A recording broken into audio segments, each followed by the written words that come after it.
Hi, my name's Tom Clarke. I'm the head gardener at Exbury Gardens.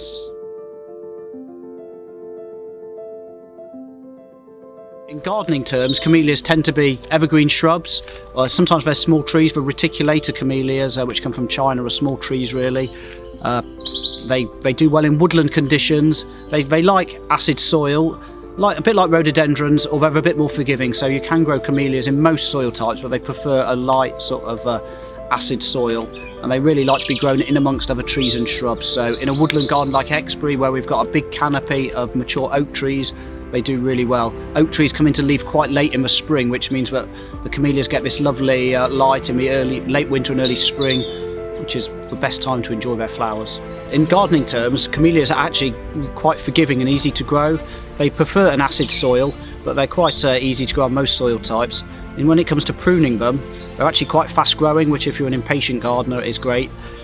Pruning them really needs to be done straight after flowering, so that you're not cutting off the flowers for next year. If you prune them as soon as they finish flowering, they will grow and form buds for the following year. If you prune them too late in the summer, you're cutting off next year's flowers. But you can prune them quite hard. In the past we've chainsawed them right down to the ground and they will shoot again, which if you want to propagate them is good because you'll get a load of new growth, which is actually quite good for taking cuttings.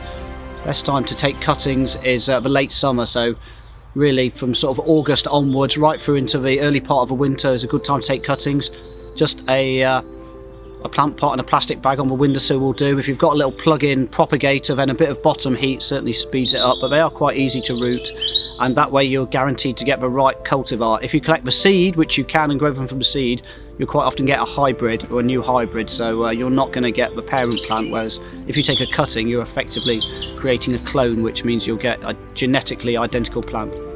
One of the great things about camellias is their long flowering period. So they will start, well, the early Camellia japonicas like Nobileanum will be flowering almost, well before Christmas on a normal year. And they will flower right through February, March, April into May. But the best time to see them is probably late March to the middle of April. So that's when the vast majority of them will all be flowering. And they're usually very floriferous. So even if we have some bad weather or high winds or cold nights and frosts, there's usually a good succession of buds, so even if the flowers get burnt off by the frost, there's plenty more to come.